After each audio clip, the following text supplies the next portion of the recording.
Olá, boa noite! Rodada de Negócios está no ar e hoje vamos falar sobre liderança, transformação da comunicação, inovação e também, claro, sobre o papel da mulher nas indústrias do marketing, da publicidade e propaganda. Com uma executiva, minha gente, que sabe como ninguém unir dados, a sensibilidade criativa e a visão humana de negócios. Eu estou falando da Rafaela Alves, que é COO, Chief Operations Officer da UMAP PBDO, uma das agências mais premiadas e reconhecidas não só do Brasil como do mundo. Rafa, seja muito bem-vinda, querida. Muito obrigada, é um prazer estar aqui com vocês hoje. Esse tema que é tão envolvente, que mexe com todo mundo, então muito obrigada. Rafa, você, primeiro é uma alegria te ter aqui hoje. Para você que está assistindo a gente, está vendo essa maravilha, esse cenário lindo que você está inaugurando. Gente, está um luxo isso aqui, gente, uma maravilha. Está à sua altura, à altura dessa grande mulher potente que você é. E assim, lembrando, trazendo um pouco do teu repertório, né, da tua jornada profissional, você já passou por grandes marcas, né? E aí hoje você tem um cargo de liderança dentro de uma das maiores agências de propaganda do Brasil, que é a UMAP PBDO, né? Uma das mais reconhecidas do mundo. Como é que você usa todo esse seu background, toda essa sua trajetória para hoje exercer esse cargo de liderança na UMAP? Eu fiz o caminho contrário da maior parte das pessoas que estão nas posições de agência, né? Eu fui 24 anos cliente e tomei a decisão de mudar. Mas isso fala muito sobre o meu processo de construção de carreira. E aí a gente vai chegar ali na liderança. Eu sempre, propositalmente, tive em posições onde eu tivesse a oportunidade de pivotar a inovação. Então, eu olhei para a minha carreira, diferente da maior parte das pessoas, que talvez no início está com aquele afã, com aquele desespero de conquistar, de crescer, e eu olhava e eu pensava, como é que eu crio repertório? E com isso, eu fui ocupando posições sempre transversais dentro da área de comunicação e marketing. Eu queria entender de negócio, eu queria entender de comunicação, eu queria entender de mídia, eu queria entender de go-to-market, de precificação, de pesquisa, de tecnologia, o que muitas vezes as pessoas evitavam.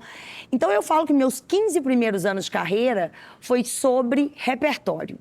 E ter o repertório de cliente me faz, na hora que eu sento na cadeira de cliente 24 anos depois, saber exatamente as necessidades e as dores do cliente. Isso me faz conseguir ter uma conversa mais aberta com o cliente. Isso faz eu entender aonde o calo dele aperta no dia a dia. Qual é a dificuldade dele internamente de aprovar um negócio com o CFO, de entender como é que ele lida dentro da empresa. Uma multinacional, por exemplo, você tem diversas etapas para a aprovação de um projeto. Não é simplesmente, interessante, aderente, vamos seguir. Então, isso me dá um traquejo, um repertório de conseguir construir o processo internamente dentro da agência. Quais são os pilares que a gente tem que aprovar? Um dos exemplos é, logo que eu cheguei na UMAP, eu entendi que existia uma necessidade e uma carência do lado do cliente de tecnologia. A tecnologia não necessariamente ela vai passar por uma solução de comunicação. Ela, às vezes, ela é um suporte técnico para você alavancar o negócio e isso vai apoiar a comunicação. Mas não precisa ser uma solução de comunicação. E aí a gente montou uma área de Martech, há 4 anos atrás, quando nas agências ainda não se falavam sobre isso. Então, é entender a dor do cliente e replicar o modelo. Fugir de estereótipos ou de padrões. Então, acho que a maior diferencial e o maior background que ele me dá, essa posição de cliente, é saber entender quais são as dificuldades que aquele meu cliente sente no dia a dia dele ali. Eu sei a dor que ele sente. É importante que se entenda que a integração entre cliente e agência de propaganda que está ali para ser um braço de negócios, de resultados, factuais, de verdade ali na vida desses clientes, isso precisa andar de mãos dadas, né, Rafa? Precisa ter uma integração, uma sinergia que de fato funcione. Porque se essa conversa, ela não... É igual um casamento, ela não se encaixa, para o cliente é ruim, mas para a agência também é muito complicado continuar trabalhando, né? Eu sempre falo que o ecossistema que a gente vive do marketing, tudo mudou na última década, ou seja, nos últimos 15 anos. Mas se a gente pensar os 3 pilares principais, foram os únicos que não mudaram. Você continua tendo agência, você continua tendo marcas, clientes, e você continua tendo os parceiros de mídia, os veículos. Exato. O que mudou no dia a dia é que esse ecossistema, ele ficou muito mais complexo. E como num casamento, é ótima a sua analogia, se você não tiver uma parceria, se você não tiver entendimento real das dores, se você não entender aonde tem fragilidades, aonde tem fortalezas, se você não trabalhar junto, você vai sempre estar atuando na camada rasa. E você nunca vai chegar num lugar que é de impulsionador de negócio. Ser prestador de serviço tem data de validade. Exato. Tem data de validade. O mais barato vai vencer na história do prestador de serviço. Eu apliquei um pouco de tecnologia, eu reduzi meu custo, continuo entregando um serviço ali que atende, você vai perder esse lugar. Você ganha lugar na hora que você cria efetivamente relevância de entendimento do negócio. Sim. Quando eu olho para a Almap, a gente tem a relação com a Volkswagen. São mais de 60 anos atuando junto. Tem Boticário, mais de 30 anos. Gol, mais de 20 anos. Eu fui a cliente de Gol da Almap lá em 2015, antes de 2015, 2014. Então, são relações longevas, porque elas partem de um ponto que é entender a necessidade. E relação, para ser longeva, ela precisa ser boa para os dois lados. Exatamente. Se você está na camada rasa, em algum momento algo vai ficar frágil, algo vai ficar descoberto. Então, eu falo sempre que a necessidade de construção verdadeira é quando você fala com o cliente, olha, aqui tá bom, aqui tá ruim. É quando você provoca. Você não pode dizer amém para tudo. Você tem hora que você tem que olhar e falar, cara, tem alguma coisa aqui que não tá colando. Tem algo... Provocar é importante para a relação.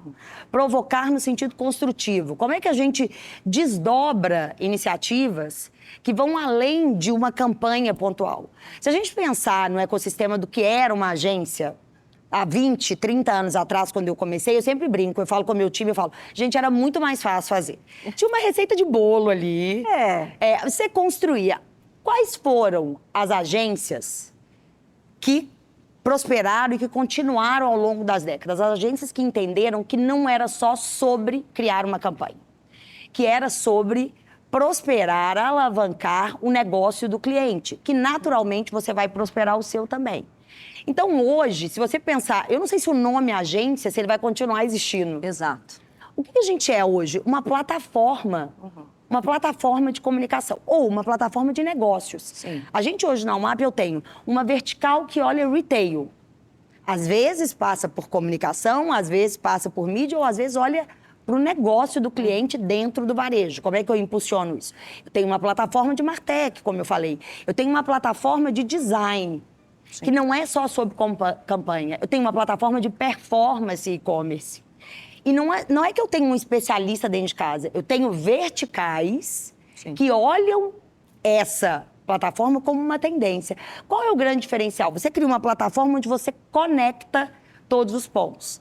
Você tem uma estrutura modular. Eu costumo dizer que quando a gente vai apresentar um novo cliente que procura a gente fala, cara, qual é o grande diferencial de vocês? É que a gente não tem compromisso com um modelo fixo.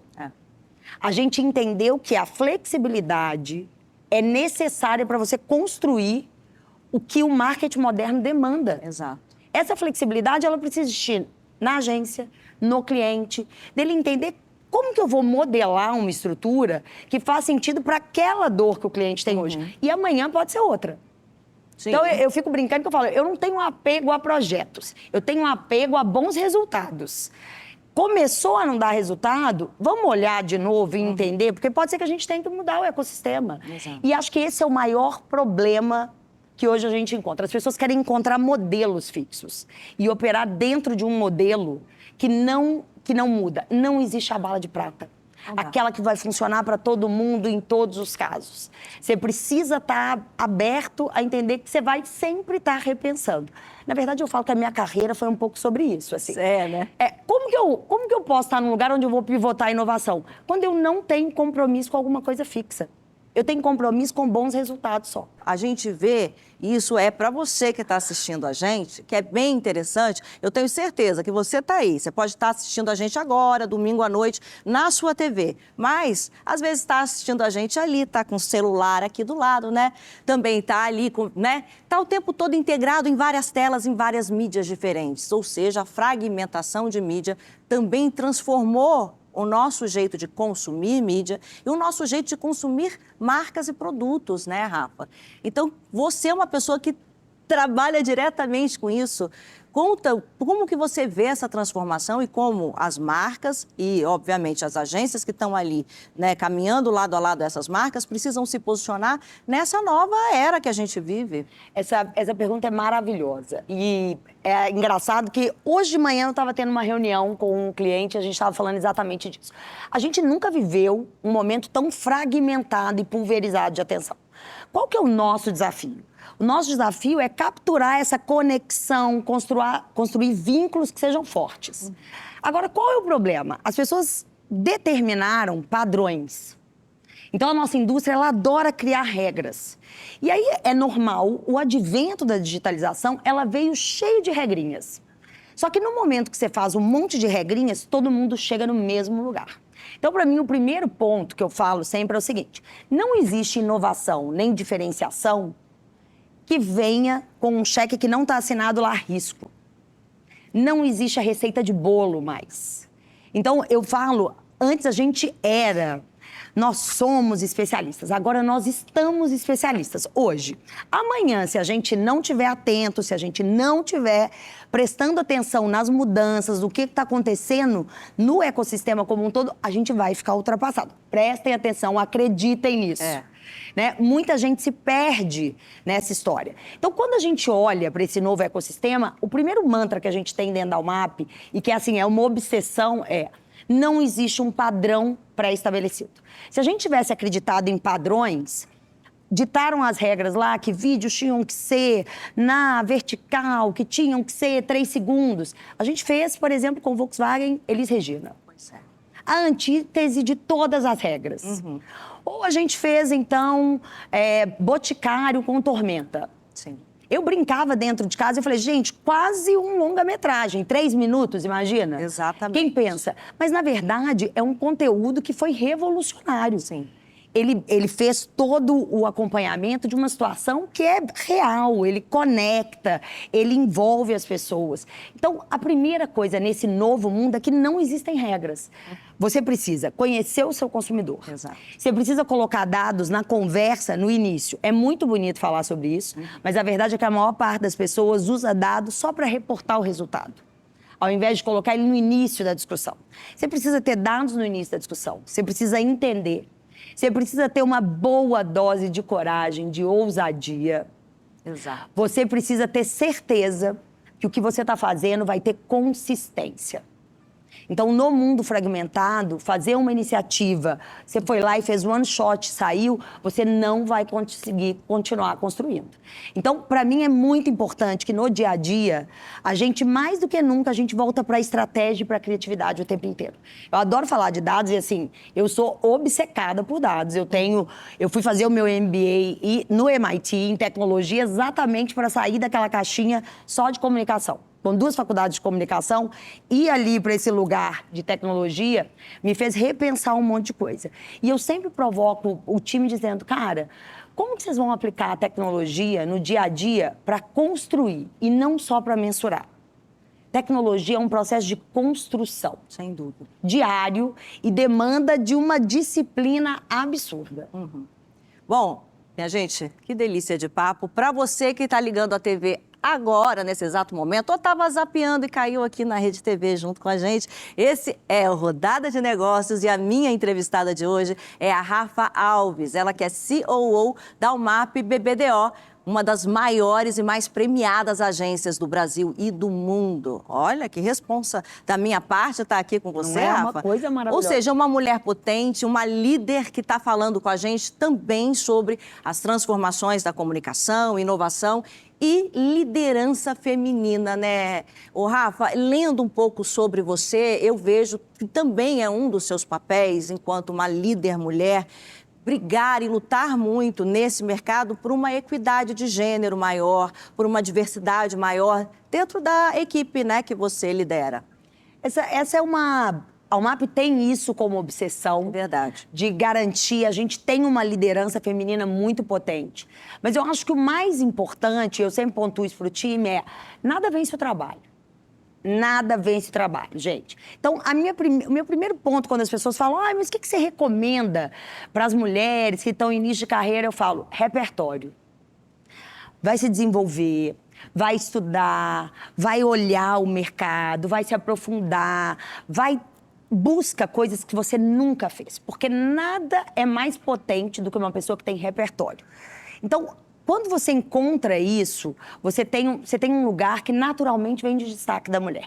Eu brinco, eu falo com os homens assim, gente, vocês são ótimos, mas a gente veio com um chipzinho natural de ser multifuncional, de conseguir lidar com 3, 4 coisas ao mesmo tempo. A gente vem com um diferencial competitivo já assim, de natureza, do nosso DNA, entendeu? Eu falo, então, na verdade, eles precisam correr atrás da gente. Mas eu tenho um privilégio, eu falo que é mesmo um privilégio de estar numa casa onde a gente tem um diálogo muito aberto e uma participação muito aberta também.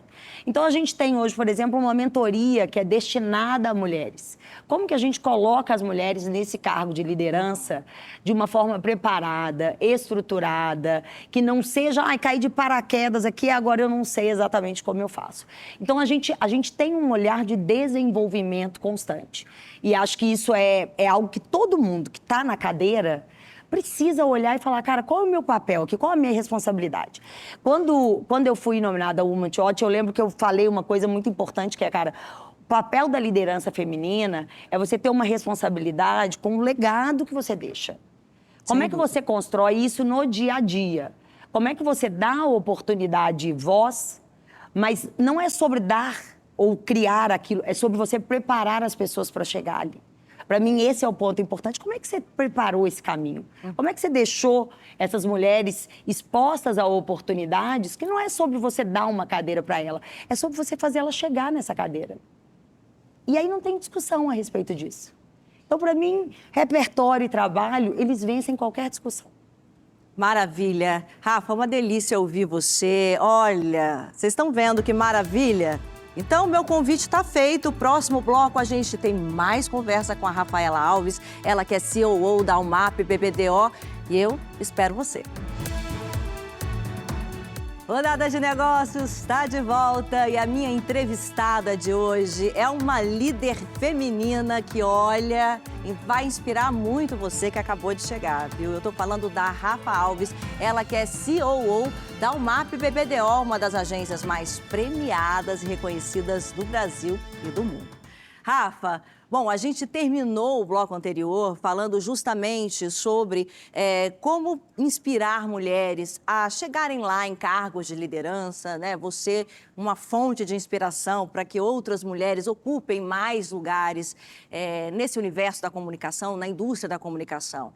E aí, por outro lado, eu queria falar sobre equipe. Quem é a Rafa Alves no seu dia a dia, com a sua equipe, como você lidera, você que tem um olhar tão humano em relação às pessoas, e eu acho que a sua gestão, ela reflete muito isso.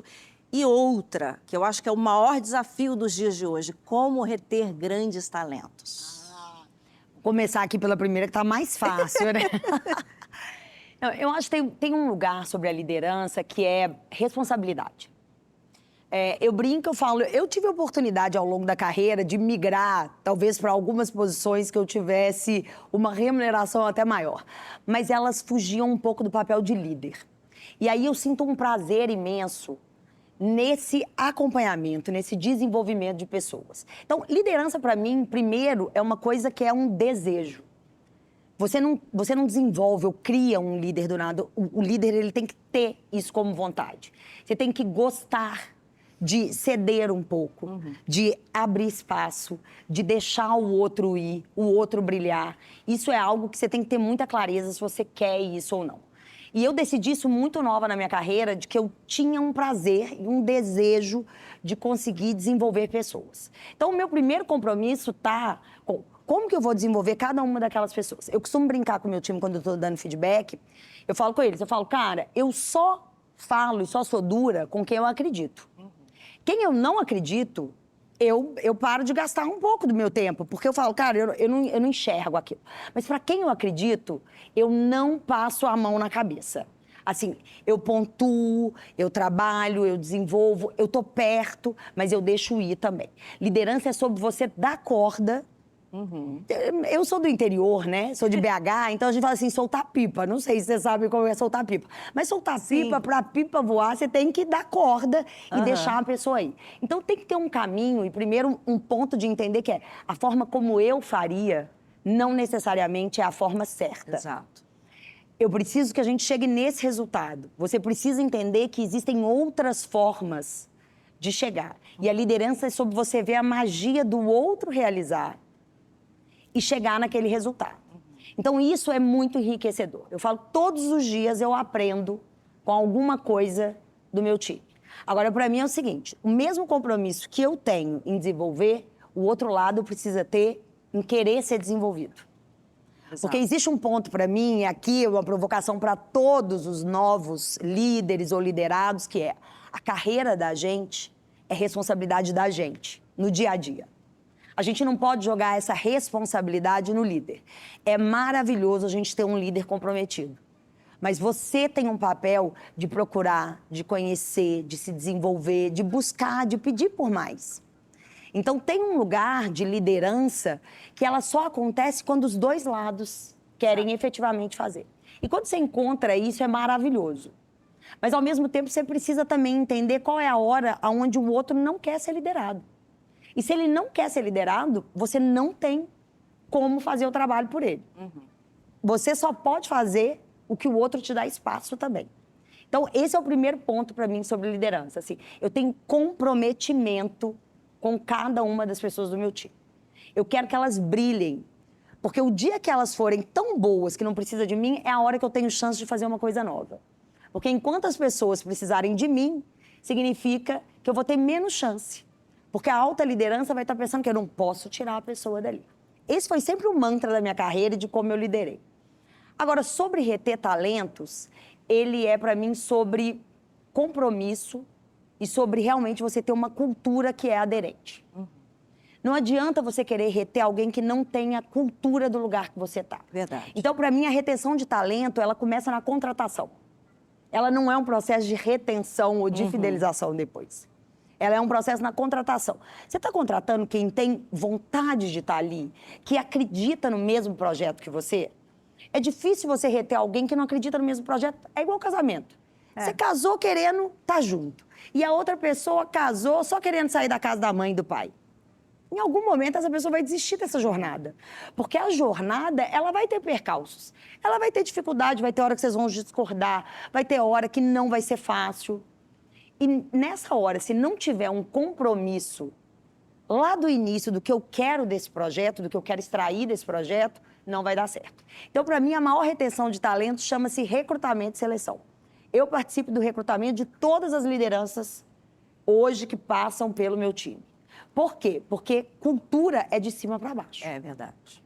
Se essas pessoas não estiverem alinhadas com o que eu quero construir, com o que a agência quer construir, com o que a UMAP enxerga como futuro, não adianta eu trazer ela. Depois eu vou tentar reter ela num exercício desesperado. E aí não funciona. Então, para mim, o processo de retenção de talento é óbvio, passa por um processo de reconhecimento, de dar espaço, de dar visibilidade, de desenvolvimento, mas ele primeiro passa por um processo de você alinhar lá atrás as expectativas e os desejos. Sem dúvida. Olha, você tá aí, parou, tá na Rede TV, estava aí zapeando e ficou impressionado com essa mulher incrível falando. É a minha entrevistada de hoje, Rafa Alves, aqui no nosso Rodada de Negócios, essa líder inspiradora e que está trazendo um pouco de toda a sua bagagem e repertório no mundo da comunicação para a gente. Ela é tão inspiradora, minha gente, presta bem atenção, que ela está concorrendo como profissional de mídia num dos prêmios mais importantes da publicidade brasileira, que eu diria que é considerado o Oscar da publicidade brasileira, que é o Caboré. E aí, Rafa, queria falar sobre a sua expectativa quando você recebeu, né, sabendo que você estava entre as indicadas a esse prêmio, chegou lá a gaiola para receber a coruja posteriormente, né? Fala um pouco sobre essa emoção e até porque o Caboré, para quem não sabe, está assistindo a gente, é, em geral, também um grande divisor de águas na carreira de qualquer profissional dessa área, porque é o reconhecimento de todo o mercado publicitário a você, ao profissional, né? É uma baita responsabilidade, É uma né? responsabilidade. É uma responsabilidade e é uma honra também, um prazer. Porque no final do dia a gente fala, a nominação, ela já é um grande prêmio que você tem. Mas vem uma responsabilidade junto porque você está representando uma indústria. Exato. E mídia teve na minha vida a vida inteira, assim. Eu sempre acreditei que mídia era a espinha dorsal de uma estratégia. Porque mídia não é só sobre o que você está pagando para veicular. Mídia é todo o ecossistema, é mídia. Eu falava isso lá atrás, as pessoas me chamavam de louca. Aí hoje, quando eu vejo todo mundo falando a fragmentação da atenção, tudo transformou em mídia, eu falava, tá vendo? Eu não era tão louca assim. Então, a mídia, ela teve na minha vida, na minha carreira, desde sempre. Eu sou formada em jornalismo, trabalhei na área de jornalismo, assessoria de imprensa, depois eu fui para comunicação interna. E aí, ali eu me apaixonei pelo marketing, através da mídia. A primeira cadeira que eu sentei em marketing foi uma cadeira de analista júnior de mídia. Então, concorrer ao prêmio de mídia é revisitar todo o meu histórico, é revisitar a minha carreira, é revisitar os perrengues que eu tive, os desafios, as conquistas. Então, é muito emocionante. Eu sinto um orgulho danado, eu estou concorrendo com 2 outras profissionais que eu admiro e que eu respeito muito também. Votem em mim, votem na UMAP. A UMAP está participando também está nominada. Então, é uma dobradinha ali. Então, tá no Caboré, concorrer na mídia junto com a UMAP me enche de orgulho, porque eu olho para uma jornada que é uma jornada realmente de construção. De muitos anos, uma parceria há mais de 20 anos. Eu estou há 4 na UMAP, mas a minha história com a UMAP tem mais de 20 anos. Ai, olha, Rafa, quero muito te agradecer, parabenizar desde já a essa indicação ao Caboré. Estamos aqui na torcida por essa dobradinha. Vamos lá, gente, vota lá. Vota lá, viu? Rafa Alves e a UMAP BBDO estão concorrendo até dia 28, essa votação está aberta. Então, e a gente está aqui na torcida. Muito obrigada por ter vindo ao nosso Rodada de Negócios, viu? Passa muito rápido. Passa rápido muito demais, rápido, Rafa. muito bom. Adorei, foi um prazer, muito obrigado, gente. É maravilhoso estar aqui no seu programa, que discute a indústria, que provoca a indústria, faz todo mundo ser melhor. Obrigada. Obrigada, querida. E obrigada, claro, a você que em mais um domingo marcou presença no nosso Rodada de Negócios. Semana que vem tem mais e eu tô aqui esperando você. Tchau.